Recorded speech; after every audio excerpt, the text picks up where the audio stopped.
Hey there, welcome back to the channel. Have you ever walked into your studio, set up your lights, and then looked at your camera and went, where do I start? Then this video is for you, because I'm going to go all the way through your camera basics for using studio strobes. If you want to demystify your studio portrait photography and finally get those crisp, vibrant images that you see from the pros, stop guessing. Today I'm breaking down the essential bare bones camera settings that will elevate your studio portraits and give you complete confidence behind the lens. You'll be amazed at the difference a few small tweaks can make to your images. So before we even take a single shot, let's do a quick settings check. So you don't necessarily need to reset your whole camera, but it's a really good idea to make sure nothing weird is left over from your last shoot.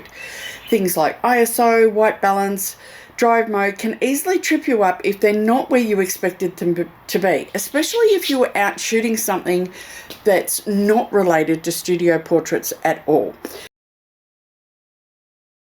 Now let's talk modes. In the studio, manual mode is going to be your best friend. It gives you full control over the exposure, light, and the creative feel of your images. When you're using strobes or controlled lighting, your camera can't see the flash. It only measures the ambient light, which can really throw off auto or semi-auto modes. However, if you are using constant light, an Aperture Priority or A or AV mode, it can be your friend. You just need to be careful to make sure that your shutter speed never drops below 1/125 second to avoid camera shake or soft images. If it dips lower, you might need to bump your ISO up a little bit to compensate. Now here's a neat little trick that I love to do in the studio, and you might have to Google this. Go in and set your creative style to black and white or monochrome. There's lots of different styles in most modern cameras, but I love using the black and white or the monochrome. If you're shooting raw, don't worry, your images are still going to be in color when you bring them into Lightroom, Photoshop, or whatever program you're using. But shooting in monochrome helps you see the light better. You'll notice tonal contrast, shallow depth, and shape without the distraction of color. It's a fantastic way to train your eye and fine-tune your lighting setups. And I always recommend that students are doing this in any of the workshops or classes. And finally, shoot in RAW. I know the files are bigger, but trust me, RAW gives you so much more flexibility in post-processing. You can recover highlights, tweak white balance, refine tones far better than you can with any JPEG. Now, here's a common issue that catches a lot of people out, especially if they're using a mirrorless camera with studio strobes. You've set everything up, fired a test shot, and all you see through your viewfinder is completely black frame. That's because your camera is simulating exposure before the flash fires. Now to fix it, what you'll have to do, and each camera is different as well. Okay, so I'm on a Sony a7R III here. So if you go into menu, go into camera 2, go into live view display, and you want to turn that setting effect off. If you're on an a7R V, you'll find it under the menu 9 under shooting display, and turn your live view display off. For Nikon users, it's usually called exposure preview. On Canon, look for exposure simulation. If you're unsure, it's worth Googling how to turn exposure simulation on or off for your specific model before you shoot. Once it's off, you'll be able to see your scene clearly even when working with strobes and low ambient light. Just remember how to turn it back on if you need to. Let's have a quick little discussion about the exposure triangle for studio. So let's quickly revisit the Holy Trinity. You've got aperture, shutter speed, and ISO, and how they behave under studio conditions. Aperture controls your depth of field. For portraits, you usually want to shoot that soft, dreamy background with tack-sharp eyes.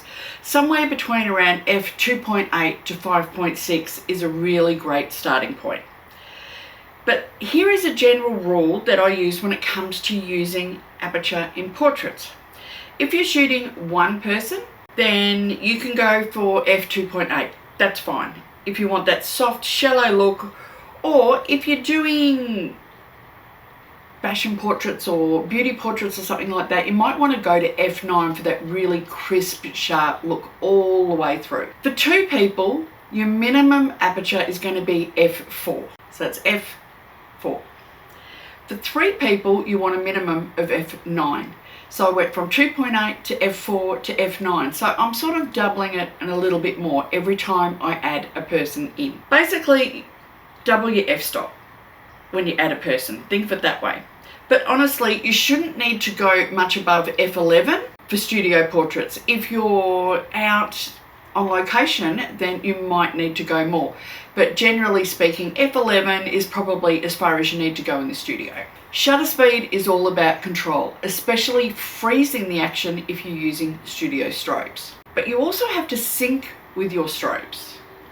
Most cameras sync at about 1/160 seconds to 1/200 seconds. There are strobes that do high speed sync and all the rest of it. We're not going to go into that today. We're just doing stock standard shooting. So you need to sync to the strobe. If you're shooting at 1/60th, it may not sync. Some of the newer strobes will actually sync at a lower shutter speed, but I suggest for better shots, shoot at least 1/125 seconds. ISO, keep it as low as possible. When you're using studio strobes, you really don't need to have your ISO cranked up. In fact, you probably want it down low, like ISO 100 to 200. If you're using constant lights in the studio, you may have to crank your ISO up a little bit. I often shoot at about ISO 640, but don't panic, because I find that most modern cameras can handle that very well without throwing in a huge amount of grain. White balance and colour control. Getting your colour right from the start makes editing a breeze. Avoid relying on auto white balance. It can shift from shot to shot, especially if your lights have a flicker or mixed temperature. Instead, try a custom white balance. So if you go into, I'm on the function menu, I'm into auto white balance, and you can come in and you can set daylight or shade.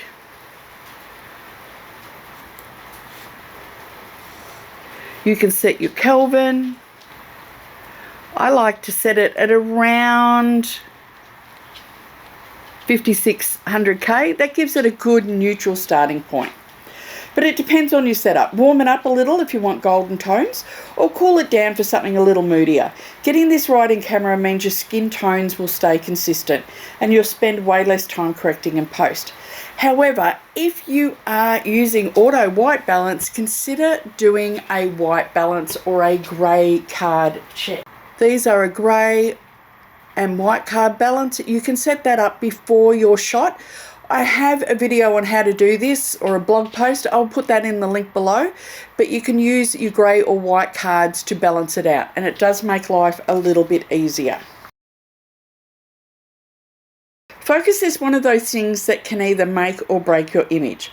For studio portraits, you could stick with single point autofocus that gives me precise control over exactly where I want the sharpest point, usually the eyes, and the eye closest to the camera if they're on a slight angle.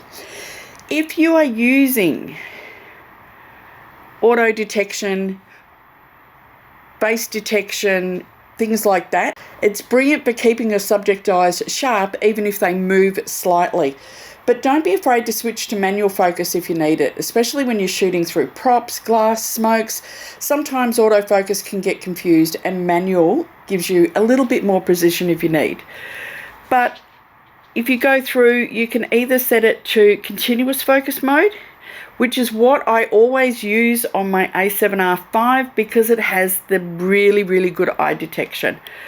But on the A7R3, I'm happy to do either continuous focus or a single spot focus. I will also have my focus area set on flexible space medium, and what that means, so I can move my focus point to exactly where I want it to be. So there you have it, the bare bones camera settings you need to shoot studio strobes for portraits. If you master these settings and know them off the top of your head, you're going to walk into every single shoot knowing exactly where you need to have your camera set up. And that means walking in with confidence, knowing exactly what your camera will do for you and not work against you. So if you found this helpful, why not give it a thumbs up? Maybe even hit the subscribe button and a little bell for notifications. And I will see you next time on YouTube. Have you got some camera settings or tips that you'd like to share? Why not put them in the comments section below? I'll see you later. Bye.